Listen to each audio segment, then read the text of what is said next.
Hello, isang magandang umaga, tanghali, hapon, gabi sa inyo pong lahat.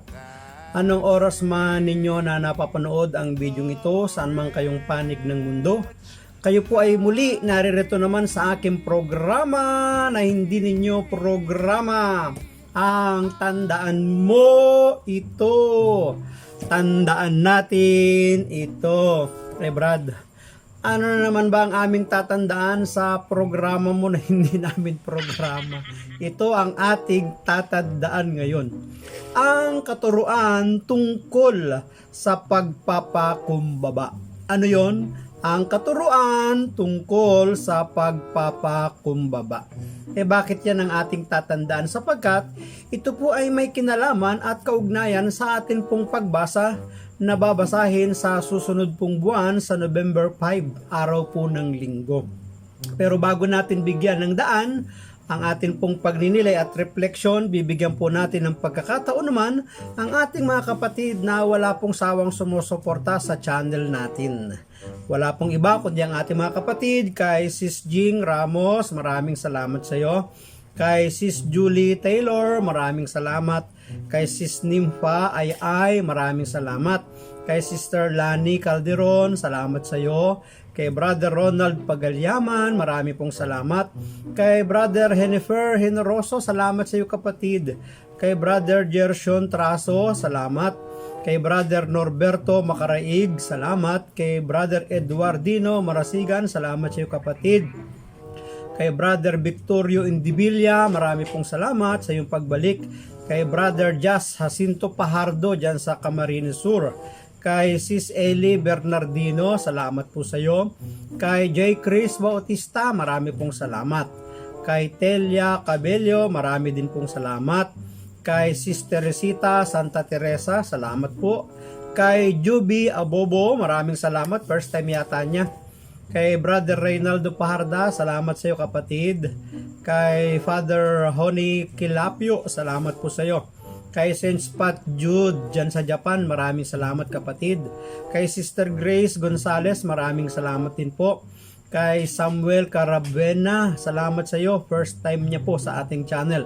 Kay Sis Lydia Caballero, maraming salamat po sa iyong pagbalik. Kay Sis Gina Satorno, first time din niya. Kay Brother Ronald Bagcal, maraming salamat po sa iyo. Kay Toti Dikitanan, marami pong salamat. Kay Julie Aberion, marami pong salamat. Kay Reyno Garcia, marami pong salamat. Kay Munina Elio, ayan Elo, marami pong salamat, first time din niya. Kay Ricardo Bernardo Duson, marami pong salamat. Kay Wilfredo Abancia, marami pong salamat sa iyo. Kay Joy Hornelios, marami pong salamat. Kay Daisy Villanueva, salamat po sa iyong pagtangkilik palagi. Kay Gilayka Olagangi, ayan, first time po niya. Medyo nahirapan lang ako bigkasin. Salamat po sa iyong pagdating. Kay Sheila Duenas, marami pong salamat. Kay Artemio Aquino Antonio, salamat po.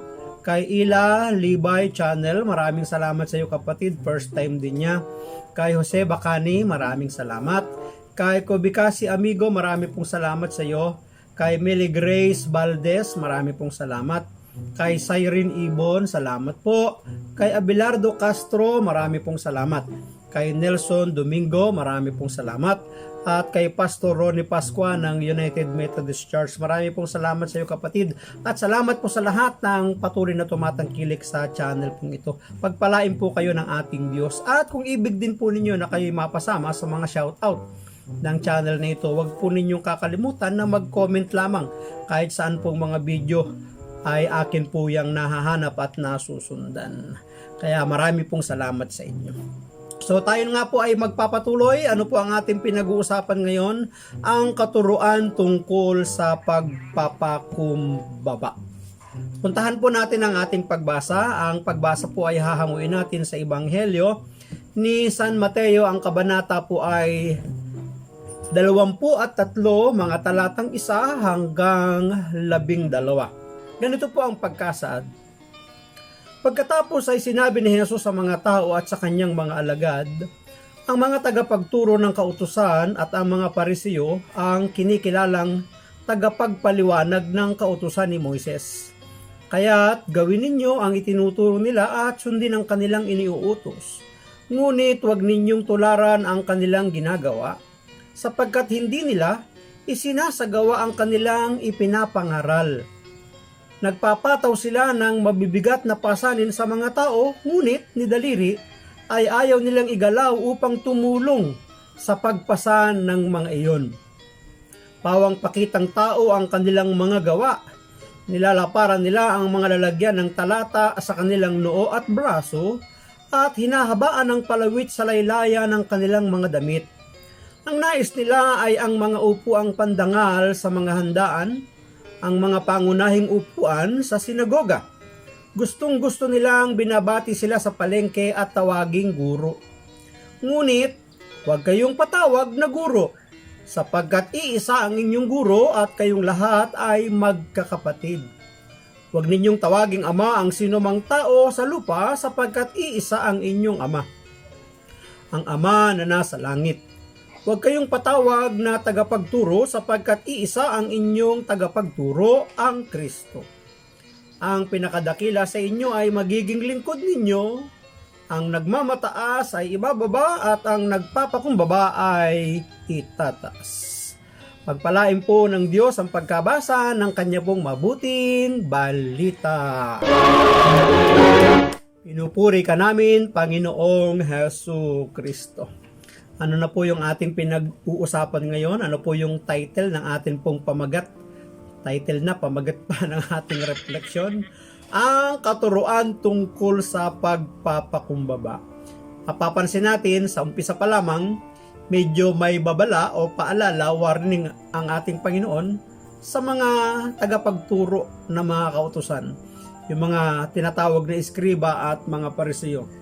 Kapag sinabi kasing eskriba, pariseyo, teachers of the law, mga dalubhasa, yan palagi ay tumutukoy sa mga pariseyo, sapagkat sila naman talaga ang nagpakadalubhasa sa pagtuturo at pagpapaliwanag ng mga aral utos ni Moises. Simulan po natin, ito ang una nating pupuntusan. Sabi ng verse 1, pagkatapos ay sinabi ni Jesus sa mga tao at sa kanyang mga alagad, ang mga tagapagturo ng kautusan at ang mga pariseyo ang kinikilalang tagapagpaliwanag ng kautusan ni Moises. Kaya't gawin ninyo ang itinuturo nila at sundin ang kanilang iniuutos, ngunit huwag ninyong tularan ang kanilang ginagawa, sapagkat hindi nila isinasagawa ang kanilang ipinapangaral. Ano sabi natin sa pasimula? Babala. Ayan. Pinapaiwas ng ating Panginoon. Una, gawin ang itinuturo. Ito yung bilin niya. No? Pansinin po ninyo, sinasabi ni Jesus at sinasang-ayunan niya, at siya na rin na nagsasabi sa kanyang mga alagad, ng mga tagapagturo ng kautusan at ang mga pariseyo ang pinagkatiwalaang magturo, magpaliwanag ng mga utos at batas ni Moises. Nabanggit na natin ng mga nakakaraang panglinggo na ang batas na pinapairal sa bansang Israel ay hinati sa tatlo. Yung moral law, civil law, at saka ceremonial law. Sa pagkakahati ng batas at kautusan na ito po ay mayroong 613 na kautusan. Sakop na dito at sikat na sikat, kilalang kilala yung 10 Commandments.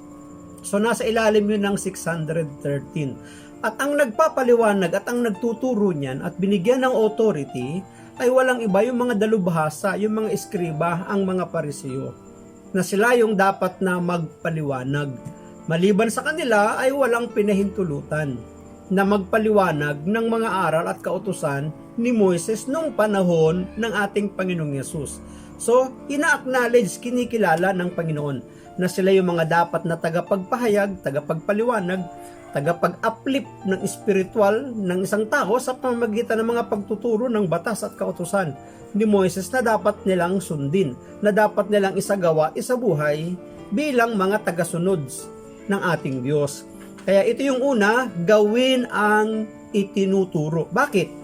Masama ba yung itinuturo ng mga pariseo at ng mga eskriba, ng mga dalubhasa? Hindi.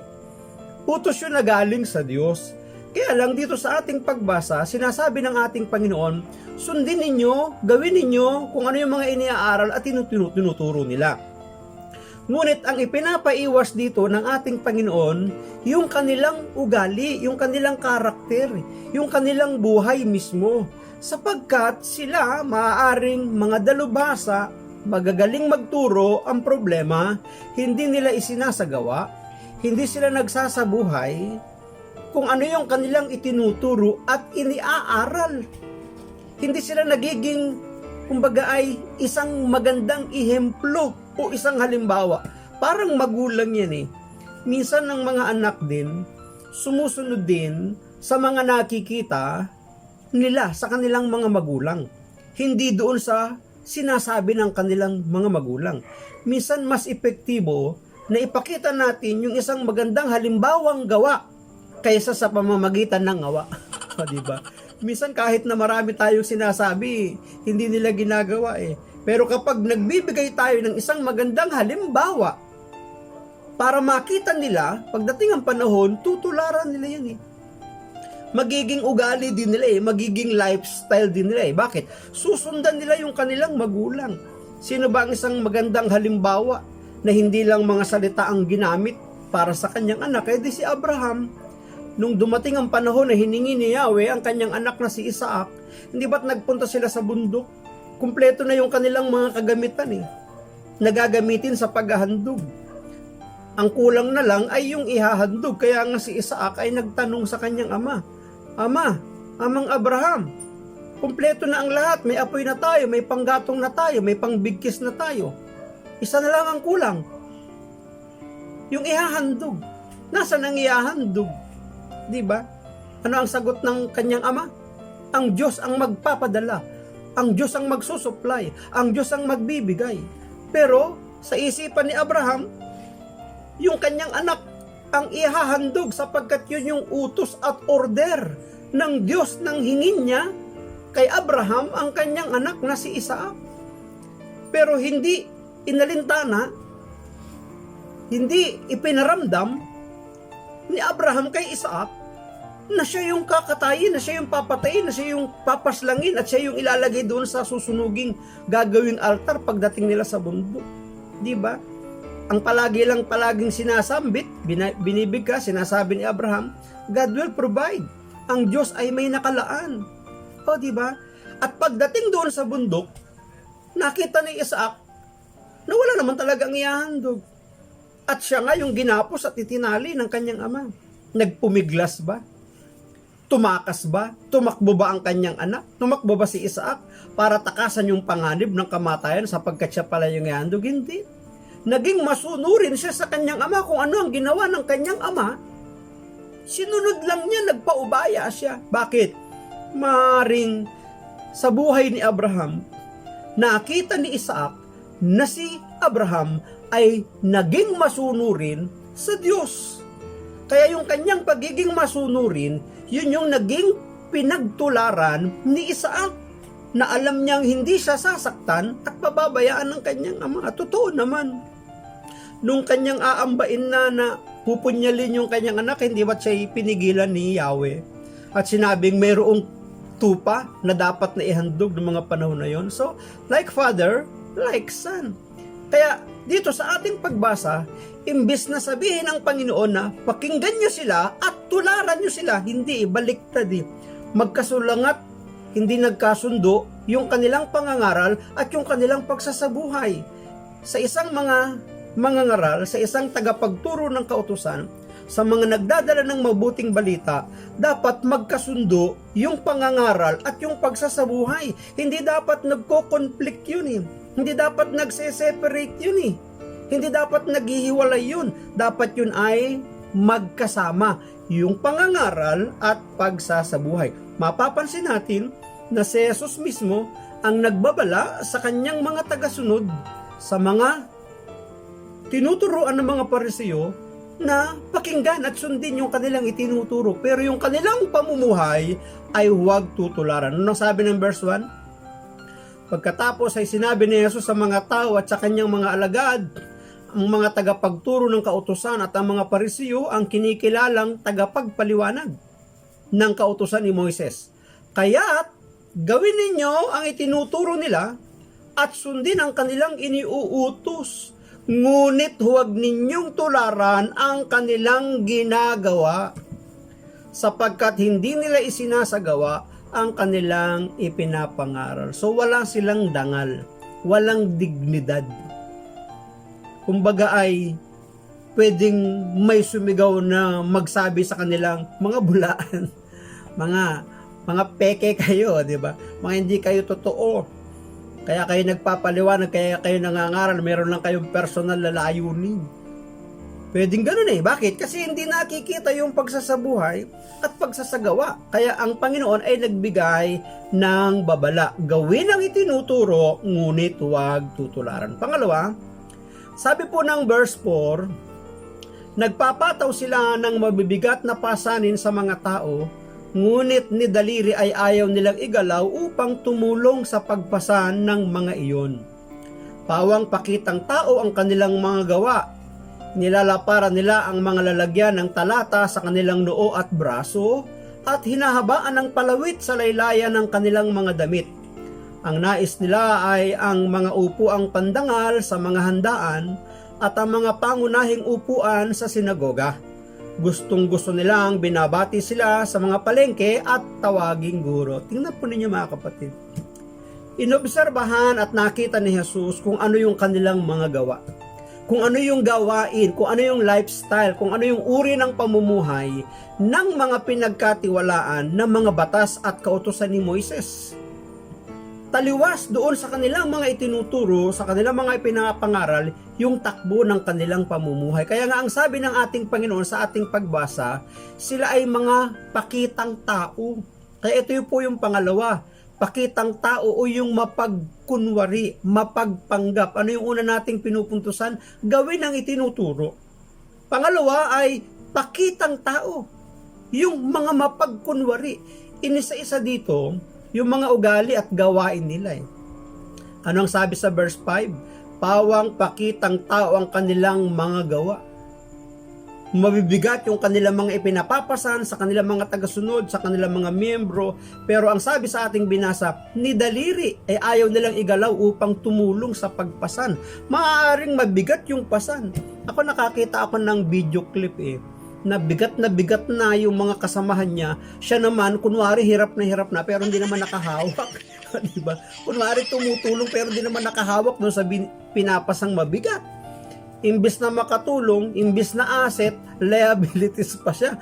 Nakakaabala siya dun sa space, nakakaabala siya dun sa paggalaw ng mga taong nagbubuhat kasi nagpapanggap siya na kunwari nagbubuhat pero hindi naman dumadampi yung kanyang kamay dun sa pinapasang mabigat. Siguro katulad nito yung tinutukoy ng ating Panginoon, yung mga parisyo at mga tagapagturo ng kautusan. Ni daliri ay ayaw nilang igalaw upang tumulong sa pagpasan.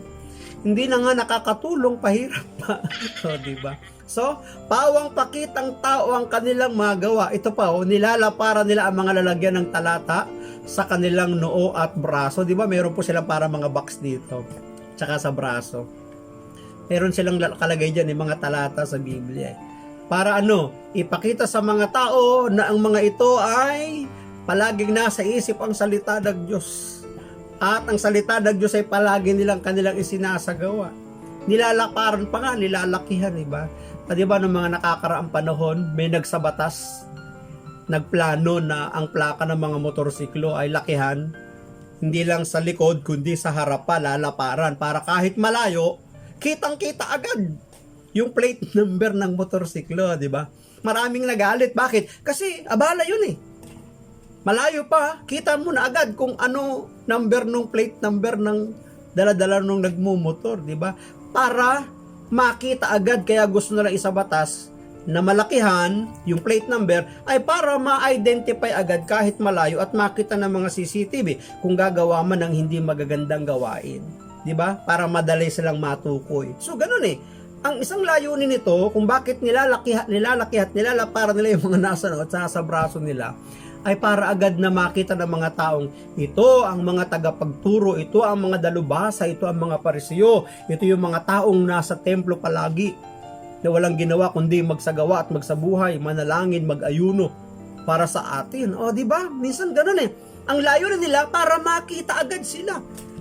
Pawang pakitang tao ang kanilang magawa, nilalaparan nila ang mga lalagyan ng talata sa kanilang noo at braso at hinahabaan ng palawit sa laylayan ng kanilang mga damit. Tingnan ninyo, mga pakitang tao nga sila.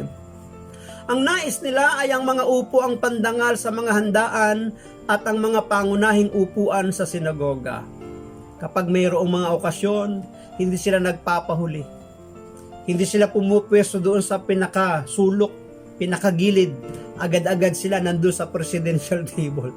Bakit? Kasi dahil mataas ang kanilang pagtingin sa kanilang sarili, mataas ang kanilang pagkilala sa kanilang sarili, pag dumarating sa isang handaan, kailangan na sa mga upuan silang pangdangal. Yun agad yung kanilang hinahabol. Yun agad yung kanilang pinipwestuhan para ipakita sa mga tao na sila importanteng tao, sila ay mga VIP. Very important person. Diba? Yan yung kanilang ugali na sinasabi ng Panginoon na huwag niyong tutularan sapagkat sila ay pakitang tao. Yan yung ikalawa. Pakitang tao ang kanilang gawa. Ano pa? Ang nais nila ay ang mga upuang pandangal sa mga handaan at mga pangunahing upuan sa sinagoga. Gustong-gusto nilang binabati sila sa mga palengke at tawaging guro. Pinagpupugayan. Yan ang gusto nila Pinapalakpakan. Wine-welcome sila. Pinaparangalan sila. Kinikilala sila. Binabati sila. Siguro kung hindi sila mabati, baka magtampo yan. Siguro pag hindi yan mabati, babanatan niya sa kanilang pangangaral at pagtuturo. Bakit? Di siya pinansin Dinedma siya di ba? So, sinasabi sa ating pangalawa, pakitang tao, kaya dapat huwag tularan ang kanilang mga gawa sapagkat sila ay mga mapagkunwari, ang hinahanap lang nila ay ang mga parangal ng tao, mga papuri ng tao. At minsan, tayo din ay natetempt, natutukso din tayo na minsan ay gusto nating palakpakan. Gusto nating i-welcome tayo. Gusto nating binabanggit yung ating mga pangalan. Tingnan po ninyo sa mga nagbibigay. Sa mga simbahan, sa mga paaralan, sa mga church assembly, sa mga denominasyon. Kapag mayroong ibinibigay, palaging may nakasunod na pangalan doon sa bagay na kanilang ibinigay. Bakit? Para mabanggit at ma-appreciate, para makilala. Yan yung mga ugali ng mga Parisiyo na sila ay dapat napaparangalan, napapalakpakan, pinagpupunyagian ng mga tao. Na minsan ayaw yan ng ating Panginoon. So, yan yung pangalawa, pakitang tao.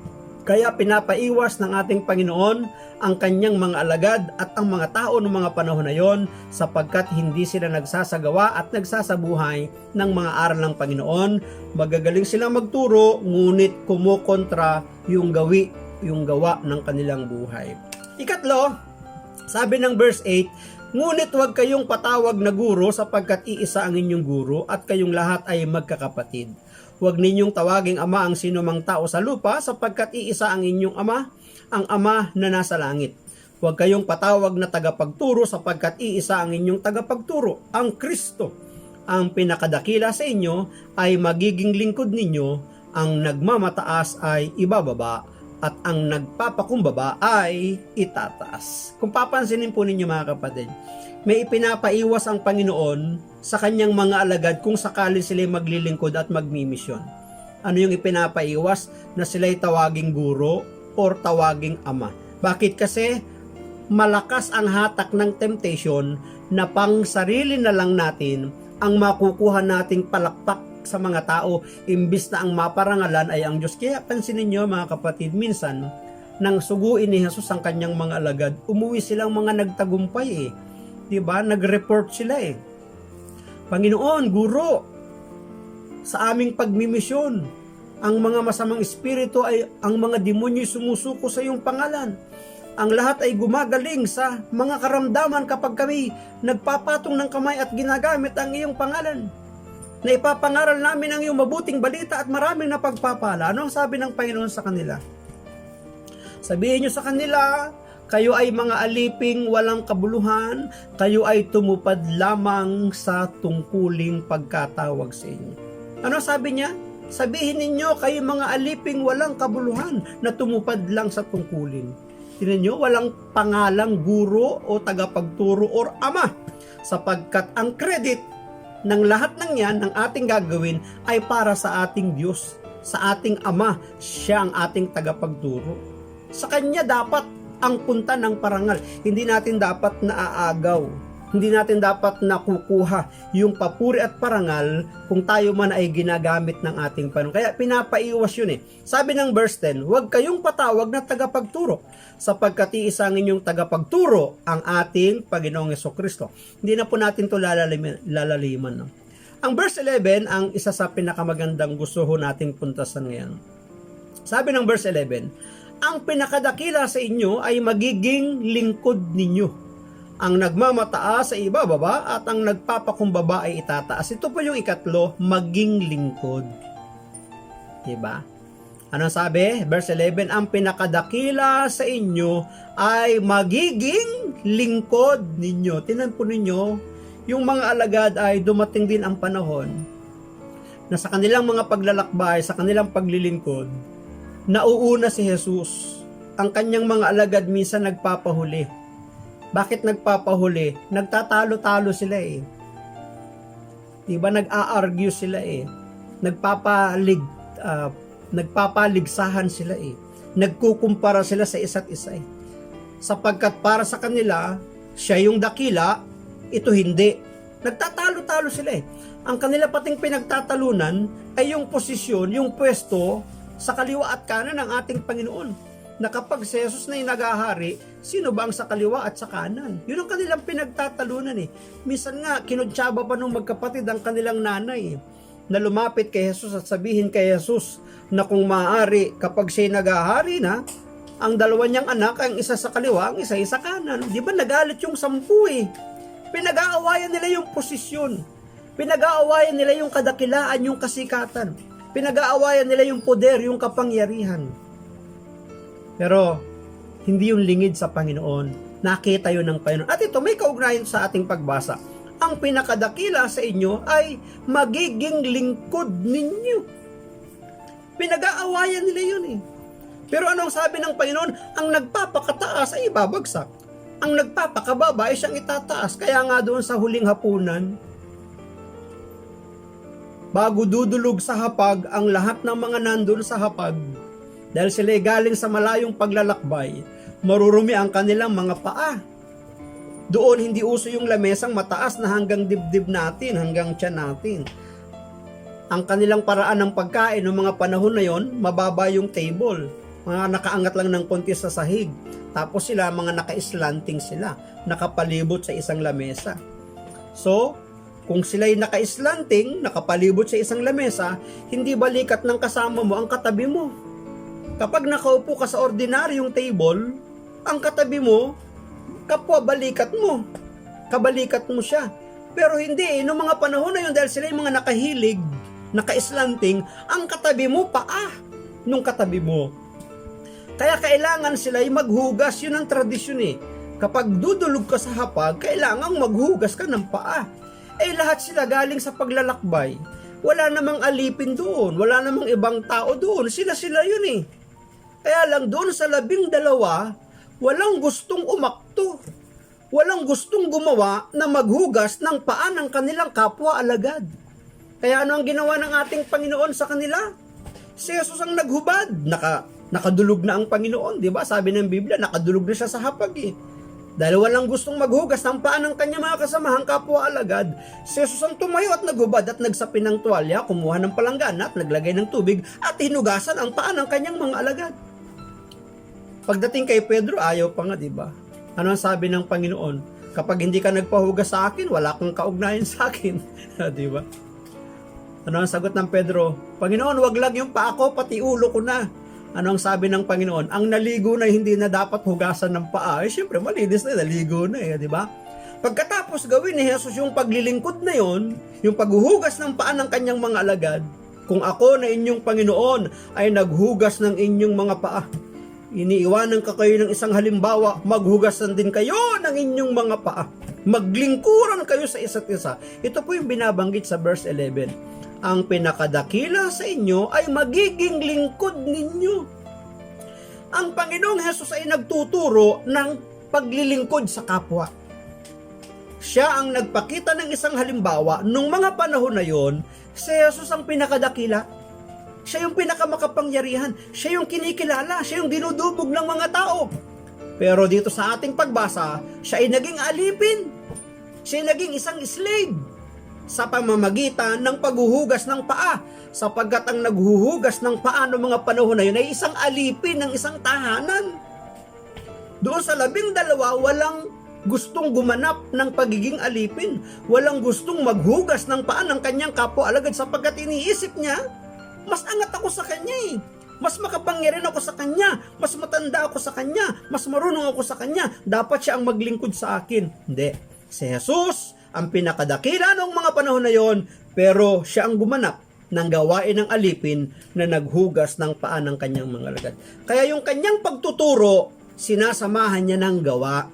Hindi katulad ng mga Pariseo at mga dalubhasa sa kautusan, magaling lang magturo pero walang gawa. Si Jesus, magaling lang magturo, may kapangyarihan ang kanyang pagtuturo, pero sinasamahan niya ng gawa. Kaya nga ito yung challenge Ito yung hamon niya sa kanyang mga alagad Gawin din ninyo ito, maghugasan din kayo ng paa ng iyong kapwa.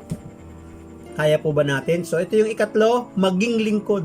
Bakit? Sapagkat ang nagpapakataas ay ibabagsak, at ang nagpapakababa ay itinataas. Itong ginawa ng ating Panginoong Hesus sa kanila ay isang pagpapakita ng pagkontra, pag-counterfeit. Saan? Sa mga teachers of the law, sa mga Pharisees and scribe, na sila, hindi lang sila nagtuturo, kundi isinasagawa yung kanilang ipinapangaral. Kaya nga hamon po ito sa atin ngayon. So ano po ang ating pinag-uusapan? Ang katuruan tungkol sa pagpapakumbaba. Ang una nating pinuntusan ay gawin ang itinuturo ng mga nagtuturo. Pero huwag nating tutularan ang kanilang pamumuhay na taliwas sa kanilang itinuturo.